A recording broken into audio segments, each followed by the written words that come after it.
우리가 교회에 나와서 예배 드리는 것은 참으로 귀하고 귀한 일입니다. 교회에 오는 것 자체가 우리에게 축복이 되고 또 교회를 향하는 그 모든 시간들과 마음들을 하나님께서 받으시는 것입니다. 또 교회에 와서 찬미 부르는 것 매우 의미가 있고 그 찬미를 통해서 하나님을 찬양하고 또 우리의 죄를 회개하고 또 새로운 하늘나라가 우리 앞에 있음을 소망하게 되는 그러한 시간입니다. 그래서 예배 시간에 단순히 설교만이 예배가 아니라 그 모든 과정들, 모든 순서들이 다 의미가 있고 우리 모두에게 영적인 축복의 시간임을 기억하면서 우리가 함께 신령과 진정으로 예배에 임하시게 되기를 간절히 바랍니다. 오늘 말씀의 제목은 예수 그리스도 그 귀하신 이름입니다. 세계의 3대 피자 회사를 꼽으라고 한다면, 브랜드를 꼽으라고 한다면 여러분은 피자 좋아하시는 분들은 뭘 꼽으시겠습니까? 우리 찬우 손으로 꼽고 있는데 어떤 피자 브랜드? 피자헛. 첫 번째가 피자헛입니다.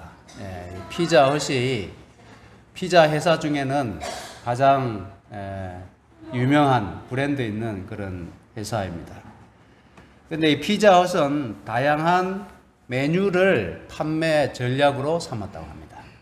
다양한 메뉴가 피자헛의 성공 비결이었다고 하는 것이죠. 그다음 두 번째 회사는 도미노 피자입니다. 이 도미노 피자는 가장 주요한 판매 전략이 남보다 빠른 배달입니다. 남보다 빠른 배달. 그다음에 세 번째는 우리가 좀 생소한데 리틀 시저스라고 하는 피자 회사입니다. 저도 미국에 있을 때 이 식당을 가끔씩 봤는데 뭘 파는 식당인지 몰라가지고 한 번도 못 들어가 봤습니다. 근데 보니까 익숙한데 이 리틀 시저스는 싼 가격을 판매 전략으로 했다고 합니다. 근데 이 세 개의 피자 회사를 앞지르는 회사가 출연하게 되었는데 그 회사는 파파 존스라고 하는 회사입니다. 파파 존스. 근데 이 파파 존스의 도전이 이 세계 앞에 세계 피자 회사를 앞질렀는데요. 해마다 매출을 2배 이상을 올리면서 승승장구하고 있습니다. 이 30대 젊은 사장 이 슈네트가 창업을 했는데 파파 존스의 판매와 이 성공 전략은 무엇이었을까요? 파파 존스의 판매와 성공 전략은 피자의 본질에 승부를 걸었다고 하는 겁니다. 피자의 본질은 뭘까요? 피자의 본질은 맛이겠죠, 맛. 그래서 이 맛의 승부를 걸었는데 최고의 재료와 최고의 맛을 피자의 본질로 생각하고 연구를 거듭해서 마침내 좋은 피자 맛을 구현했다고 합니다. 그래서 이 파파 존스의 맛을 본 사람들은 앞에 피자헛이나 도미노나 리틀 시저스보다는 파파 존스의 피자를 사 먹었다고 하는 것이죠. 우리의 신앙의 본질은 무엇일까요? 피자의 본질은 맛이었다면 우리 신앙의 본질은 무엇이라고 생각하십니까? 기도, 봉사, 헌금, 제자훈련, 소그룹 식사당번, 정규예배 참석, 성경 공부.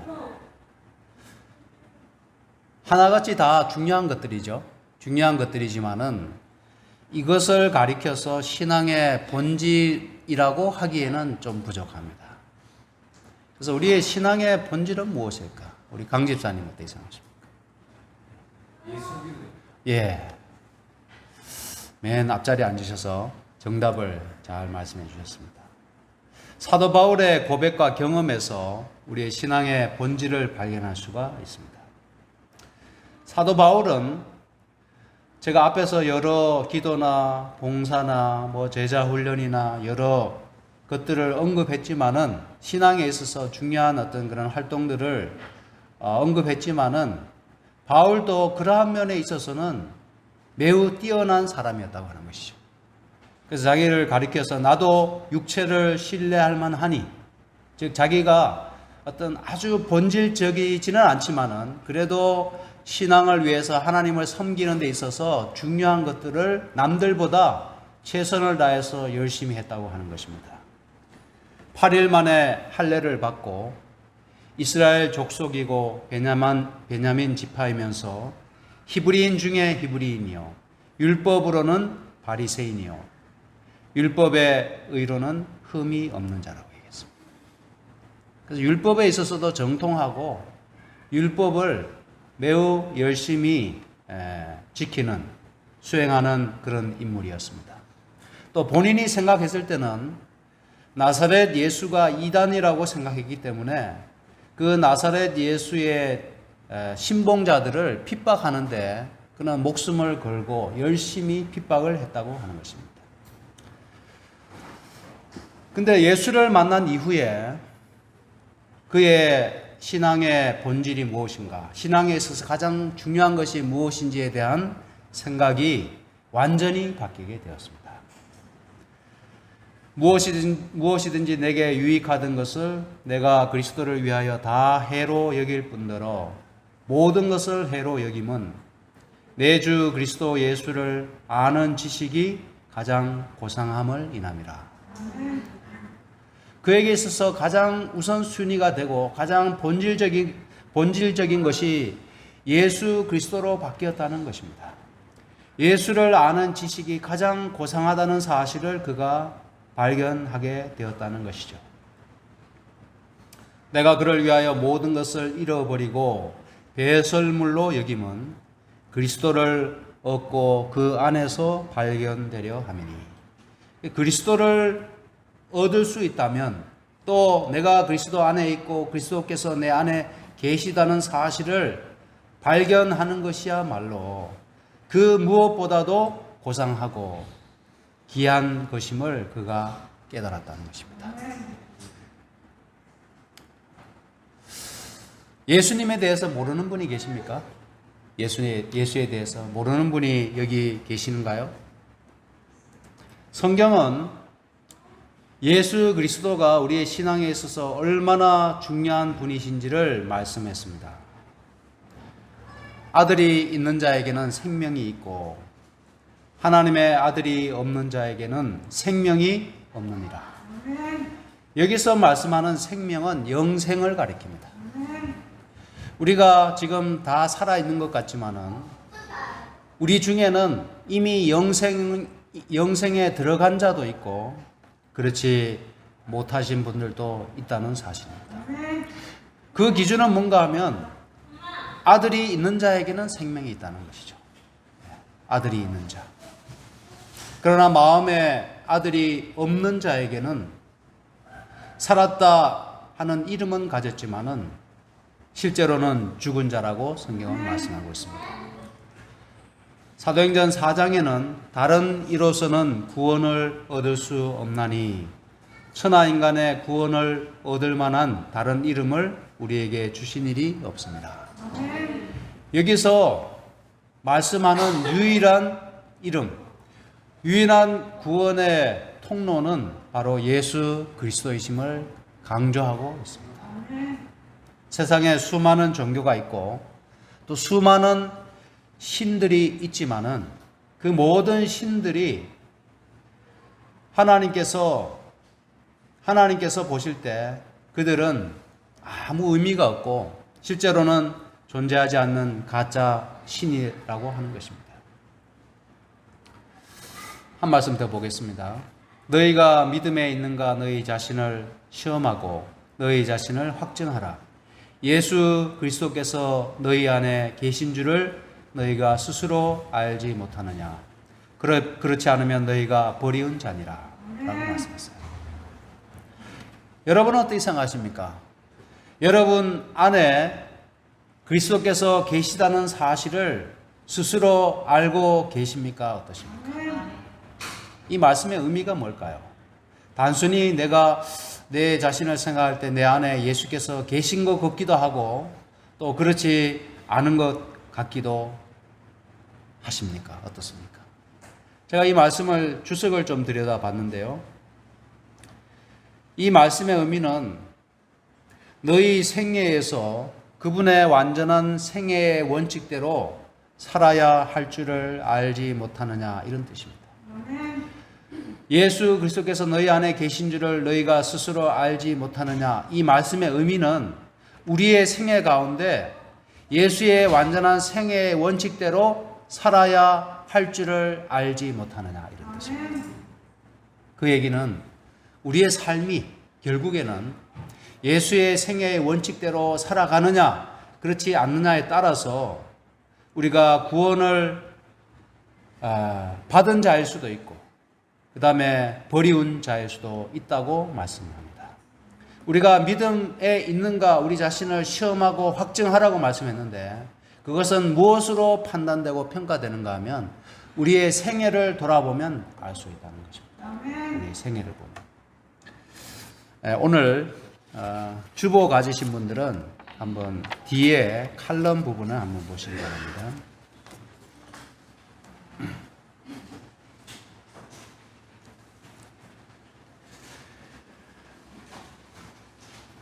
주보 칼럼에 매우 중요한 부분이 기록되어 있습니다. 예수님은 협작꾼이 아니며 성경은 공교히 만든 이야기가 아니라고 믿는 것만으로 넉넉지 않다. 우리는 예수님을 믿죠, 그죠? 예수님이 사기꾼이라고 생각하는 사람은 아무도 없을 겁니다. 그러나 그렇게 믿는다고 해서 그것으로 충분하지 않다는 것이죠. 비록 우리가 천하인간의 오직 예수의 이름만이 사람들에게 구원을 줄 수 있는 유일한 이름으로 믿는다 할지라도 우리는 그분을 개인의 구주로 받아들이지 않을 수 있다. 천하인간의 구원을 얻을 만한 다른 이름을 예수 외에는 주신 일이 없다는 사실을 믿는다 할지라도 내가 만일 예수를 개인의 구주로 영접하지 않았다면 우리는 믿음 가운데 있는 것이 아니라고 하는 것입니다. 그리스도를 믿는다고 공언하는 것만으로 넉넉지 않고 우리의 이름이 교회 농명책에 기록된 것만으로도 넉넉지 않다. 그의 계명들을 지키는 자는 주 안에 거하고 주는 저 안에 거하시나니. 이것입니다. 지금 우리가 우리 안에 예수께서 거하시는지 거하시지 않는지를 판단할 수 있는 방법은 우리의 생각이나 감정이 아니라 여기 주신 말씀처럼 그의 계명을 지키는 자는 주 안에 거하고 주는 저의 안에 거하신다고 말씀했어요. 여러분들 주의 계명이 어디에 요약이 되어 있습니까? 주의 계명이 십계명에 요약이 되어 있죠. 십계명. 그 십계명은 안식일을 포함해서 하나님께 대한 계명들과 사람에게 해당하는 계명들이 있습니다. 그래서 그 계명을 요약하면 하나님을 사랑하고 우리의 이웃을 우리의 몸처럼 사랑하는 것입니다. 그것이 율법의 완성입니다. 그렇다면 우리가 하나님을 사랑하고 이웃을 사랑한다면 우리는 계명을 지키는 자가 되고 그렇게 함으로써 주님께서 우리 안에 거하시고 우리는 주님 안에 거하시게 된다는 것입니다. 그래서 성경은 사랑을 어떤 감정적인 로맨스가 아니라 하나님의 계명을 지키는 것이 하나님을 사랑하는 것입니다. 하나님을 사랑하는 것은 이것이니 곧 그의 계명을 지키는 것이라고 말씀했습니다. 사랑은 감정이 아니라 원칙입니다. 그것은 변치 사랑은 변치 않는 특성이 있다고 하는 것이죠. 예. 사랑이 감정에 따라서 뜨겁다가 어떤 때는 싸늘하게 식어버리는 것이 사랑이 아니라 사랑은 원칙과 같이 변치 않는 것이라는 것입니다. 조금 더 보겠습니다. 우리에게 주신 성령으로 말미암아 그가 우리 안에 거하시는 줄을 우리가 아느니라. 그래서 우리에게 주신 성령으로 말미암아 우리는 그분이 우리 안에 거하심을 느끼게 된다는 것입니다. 그래서 성령께서는 살아계신 하나님의 영이시기 때문에 그 하나님의 영께서 우리 안에 작용하셔야 합니다. 그래서 보혜사 성령은 예수님이 이 땅을 떠나가시면서 예수님 대신에 우리에게 보내주신 그리스도의 영입니다. 그러면서 예수님이 떠나가는 것이 너희에게 유익이라 이렇게 말씀하셨죠. 왜냐하면 보혜사 성령이 오셔서 육신으로 오셨던 예수님이 하셨던 일보다 더 많은 일들을 더 넓은 지역에 더 많은 사람들에게 역사하실 수 있기 때문입니다.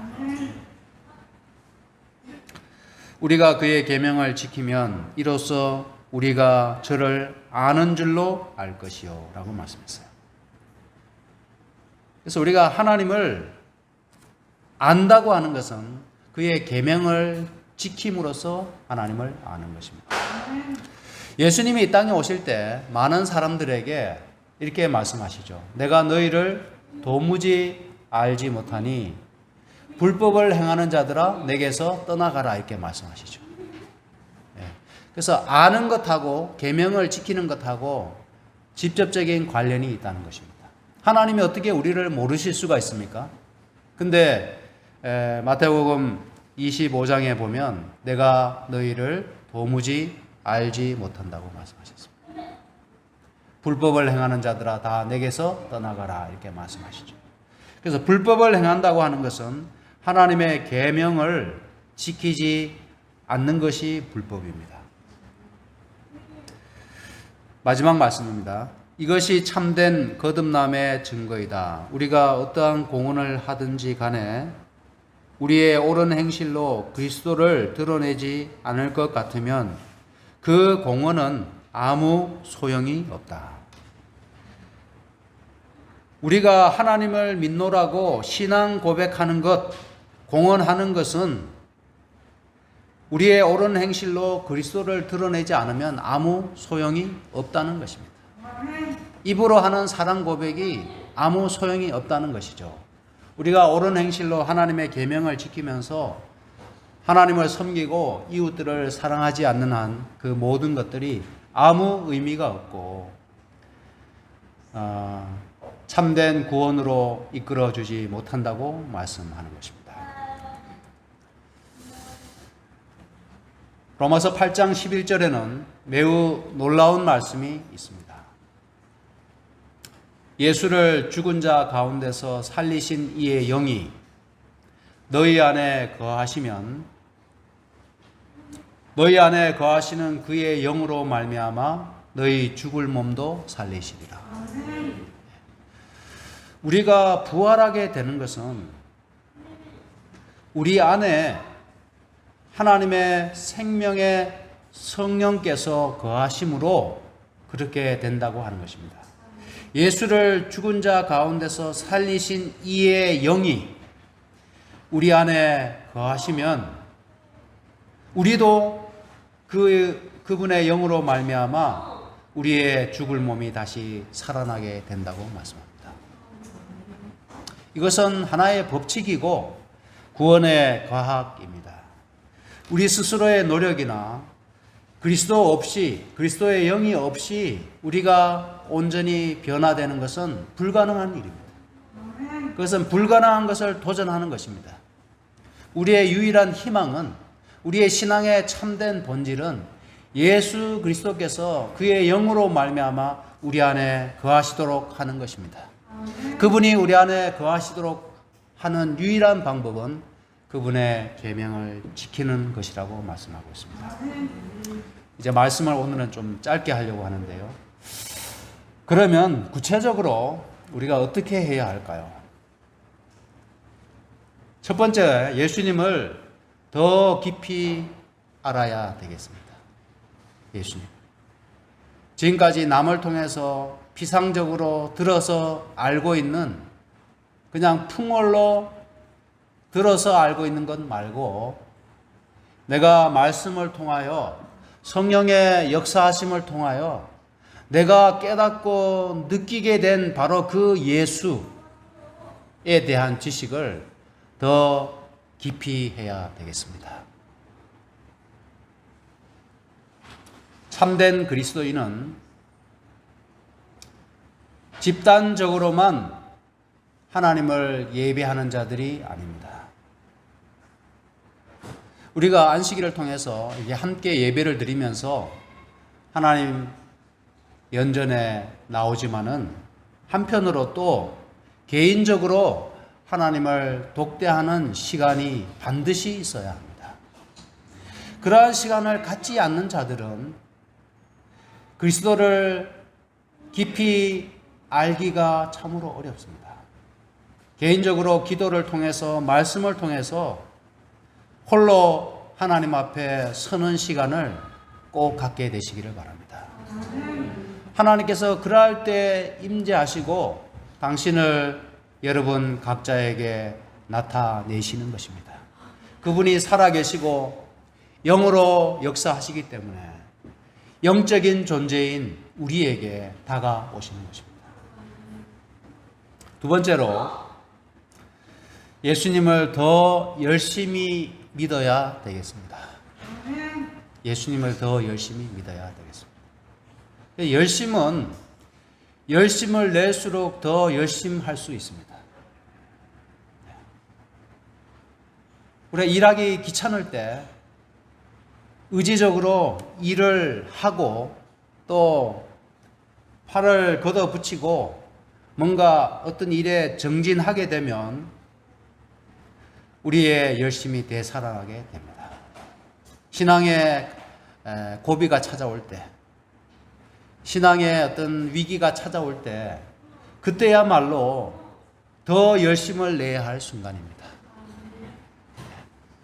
예수를 믿되 지금보다 더 열심을 내야 되겠습니다. 기도하는 데 있어서, 또 예배 참석에 있어서, 봉사활동에 있어서 지금보다 더 열심을 내시기 바랍니다. 그래서 이 신앙이라고 하는 것은 임계점이 있는 것 같아요. 어느 정도의 위치에 올라서야만이 참된 개인적인 신앙에 도달하게 되는 것 같습니다. 그 임계점에 도달하기 전까지는 남 때문에 어쩔 수 없이 하는 신앙입니다. 그러나 어느 정도의 그 온도에 도달할 때 비로소 끓게 되고 비로소 그때부터 개인적인 하나님을 만날 수 있게 됩니다. 그때까지는 우리가 의지적으로 더 열심을 내야 되겠습니다. 세 번째로, 예수님을 더 뜨겁게 사랑해야 되겠습니다. 여러분들 가족 사랑하시죠? 가족분들을. 근데 그냥 그 사랑이 어떤 의지적인 노력이 없이 가능하던가요? 관리하지 않고 가능하던가요? 사랑이라고 하는 것도. 그래서 누가 그런 얘기를 하는 것을 들었습니다. 사랑은 마치 꽃밭을 가꾸는 것과 같다, 이런 말을 했습니다. 우리가 사랑을 하되 더욱 뜨겁게 사랑을 해야 되겠습니다. 그 사랑은 봉사와 섬김으로 나타나게 됩니다. 우리가 참된 그리스도인이 되기 위해서, 신앙의 본질에 도달하기 위해서는 제가 지금 갈로로 친 부분이 없이는 불가능합니다. 그 모든 것의 중심에는 예수가 계시는데, 말씀과 기도를 통해서 예수님을 더 깊이 알고, 헌신과 예배를 통해서 더 예수님을 열심히 믿고, 봉사와 섬김을 통해서 예수님을 더 뜨겁게 사랑하게 된다면 우리의 신앙의 모습이 달라질 겁니다. 그래서 우리 동마산교회가 곧 이제 전도회를 앞두고 있는데요. 이 전도회를 앞두고 가장 중요한 준비가 뭘까요? 가장 중요한 준비가. 물론 손님들을 많이 모시고 오는 것이 큰 준비고 중요한 준비겠지만은 저는 그것보다도 우리 기존 성도들이 먼저 준비가 되고 먼저 우리 성도들이 신앙의 열심으로 뜨거워져야 된다고 하는 것입니다. 그래서 손님들이 외부에서 우리 교회를 찾아왔을 때 뭔가 신앙의 열기가 느껴지고 뭔가 신앙의 어떤 숭고한 에너지가 느껴져야지 그냥 교인들도 보니까 그냥 맹송맹송하고 그냥 말씀에 집중하지 못하고 신앙의 어떤 태도에 있어서 열심히 보이지 않는다면 그들이 감동을 받지 못하는 것입니다. 단순히 우리 교회에서 준비한 조그만 선물을 받아가면서 만족하는 데 그치겠죠. 그러나 우리가 그들에게 제공해야 하는 것은 단순한 선물이 아닙니다. 우리의 신앙의 열정과 신앙의 아름다움을 그들에게 그 짧은 시간을 통해서 전달할 수 있어야 하는 것입니다. 네 번째로 예수님과 더 친밀하게 동행하는 삶을 살아야 되겠습니다. 우리의 생각과 삶 속에 예수님을 모셔드리시기를 간절히 바랍니다. 예수님과의 더 친밀한 동행, 예수님과 더 많은 시간을 보내십시오. 여러분의 생각 속에 예수님을 모셔드리십시오. 그냥 나 혼자만의 생각, 나 혼자만의 사고에 만족하지 마시고 내 생각의 세계에 예수님을 모셔드리시기를 바랍니다. 여러분의 생애에, 여러분의 삶에 예수님을 모셔드리십시오. 예수님 없이 살지 마시고 예수님과 함께 사십시오. 예수님과 함께 인생을 살아가십시오. 예수님께 여러분의 인생을 맡기시고 살아가신다면 비로소 예수님께서 여러분의 인생의 주인이 되시고 구주가 되시는 것입니다.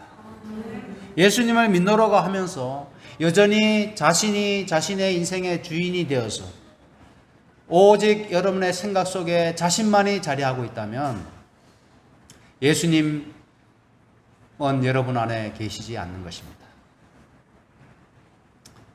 그러한 자를 참된 그리스도인이라고 할 수가 없는 것입니다. 예수님을 더 온전히 닮아가야 되겠습니다. 우리의 행실과 품성을 통해서 예수님을 더 온전히 닮아가야 되겠습니다. 이것이 바로 예수 그리스도, 신앙의 참된 본질이 무엇인지를 우리가 깨닫고 나타내는 방법입니다. 제가 색깔을 예쁘게 칠해서 여러분에게 포인트를 준 이 말씀이 얼마나 귀하고 우리의 신앙에 필수적인지 모르겠습니다. 이 중요성을 꼭 깨닫게 되시기를 간절히 바랍니다. 우리의 결심 세 가지를 말씀으로 한번 확인해 보고 마치겠습니다. 믿음의 주요 또 온전케 하시는 이인 예수를 뭐 하자고요? 바라보자. 우리를 온전케 하시는 이, 우리에게 뭔가 좀 부족한 것이 아니라 내게 한 가지 부족한 것이 있으니 이러한 책망을 받는 것이 아니라 우리의 신앙이 온전케 되기 위해서는 믿음의 주 되시는 예수를 바라봐야 합니다. 그래서 바라본다는 것은 그냥 힐끗 쳐다보는 것이 아닙니다. 제가 영어 성경을 보니까 조금 더 한국말 성경보다 더 좋은 번역이 되어 있어서 소개해 드리겠습니다. Keeping our eyes fixed on Jesus입니다. 우리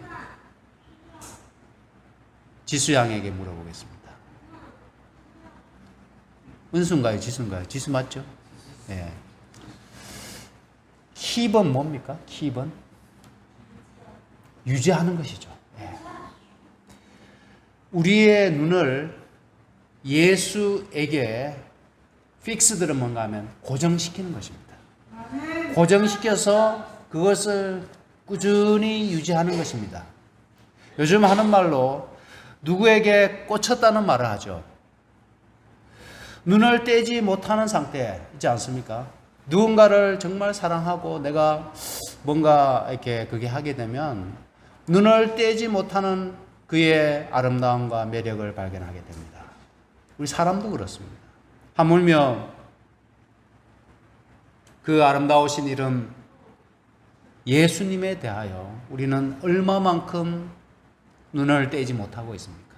한번 생각해 보십시오. 하루를 살아가면서 여러분의 생각 속에 예수님을 얼마나 떠올립니까? 얼마만큼 마음의 눈으로 예수님에게 여러분의 눈을 고정시키고 계십니까?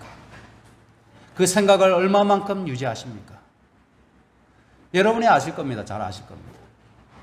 그 시간이 찰나에 불과하고 아예 없다면 하루를 그렇게 살아간다면 여러분은 죄송하지만 예수를 믿는 자들이 아닙니다. 사실입니다.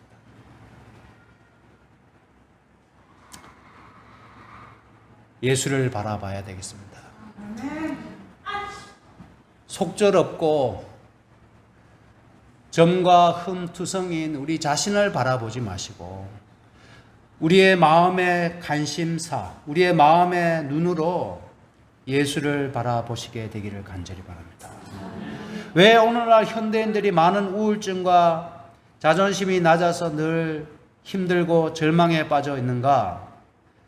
정신과 의사들이 하는 말이 뭔가 하면 자신을 너무 오랫동안 생각한다는 겁니다. 자신에게 매몰되어서 자신만을 바라보고 있기 때문에 사람들이 해결책을 찾지 못한다는 겁니다. 우리 자신의 문제가 많으면 많을수록 자신에 대한 자신감이 떨어지고 자신의 약점이 많으면 많을수록 그럴 때야말로 자신에게 집중하는 것이 아니라 오히려 예수님을 바라봐야 합니다. 믿음의 주요 온전케 하시는 예수님을 바라보십시오. 우리의 마음이 평화가 찾아오고 우리의 마음에 희망이 보이고 우리의 어두운 마음이 밝게 빛나는 것을 경험하게 되실 것입니다.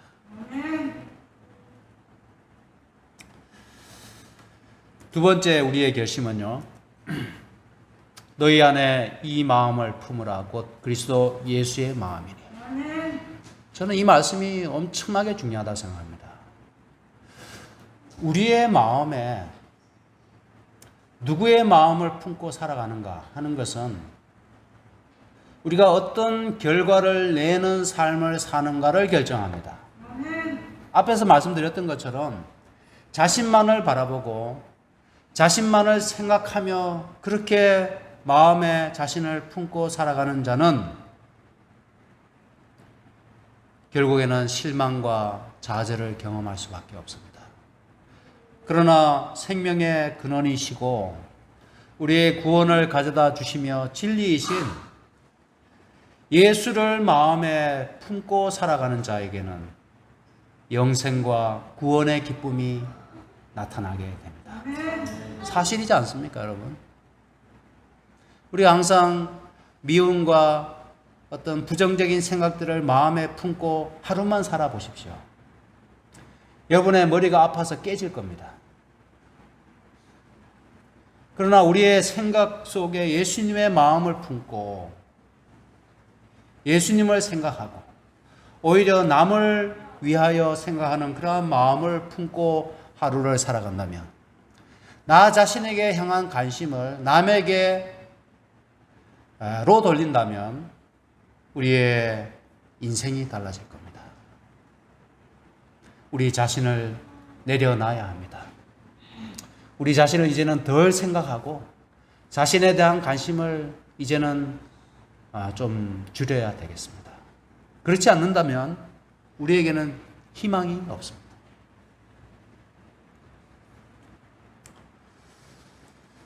독사의 알을 품으면 독사가 나오겠죠? 계란을 품으면 뭐가 됩니까? 뿅아리가 나옵니다. 육신의 생각은 뭐예요?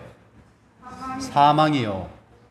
영의 생각은 생명과 평안이라. 그것은 진리의 말씀입니다. 부디 우리의 마음의 생각을, 육신의 생각을 몰아내시고 영의 생각으로 충만케 되시기를 간절히 바랍니다. 그렇게 할 때 우리의 마음에 평화가 찾아오고 우리의 마음에 생명이 움트기 시작하는 것입니다. 마지막 세 번째입니다. 그런즉 이제는 내가 산 것이 아니요 오직 내 안에 그리스도께서 사신 것이라. 이것이 세 번째 결심입니다. 첫째는 예수를 바라보자는 것이고, 두 번째는 예수의 마음을 품고 살아가자는 것이고, 세 번째는 이제는 내가 사는 것이 아니라 내 안에 그리스도께서 사시도록 하는 것입니다. 그렇게 사는 자들이 신앙의 본질을 잃어버리지 않고 제대로 신앙하는 사람들입니다. 우리가 예수를 믿되 제대로 믿어야 되겠습니다. 오죽하면 이 종교의 이름이 뭡니까? 기독교입니다. 기독은 한자어로 예수를 표현한 말입니다. 기독교는 다른 말로 예수교입니다. 그래서 우리는 남으로부터, 다른 사람들로부터 예수쟁이라고 인정받을 만큼 예수를 닮은 자들이 되어야 되겠습니다. 우리를 볼 때 사람들이 누구나 저 사람은 예수 믿는 사람이라는 사실을 그들이 알 수 있도록 우리의 정체성을 분명히 하고 예수에 대하여 열심을 내는 그러한 신앙의 생애를 사셔서 이제 뜨거워지는데 우리의 신앙의 열기가 이 여름보다도 더 뜨겁게 되어서 뭔가 올 한 해는 정말 결과를 내고 뭔가 우리의 인생을 바꾸는 그러한 신앙으로 살아가게 되시기를 간절히 축원하면서 말씀을 마치겠습니다.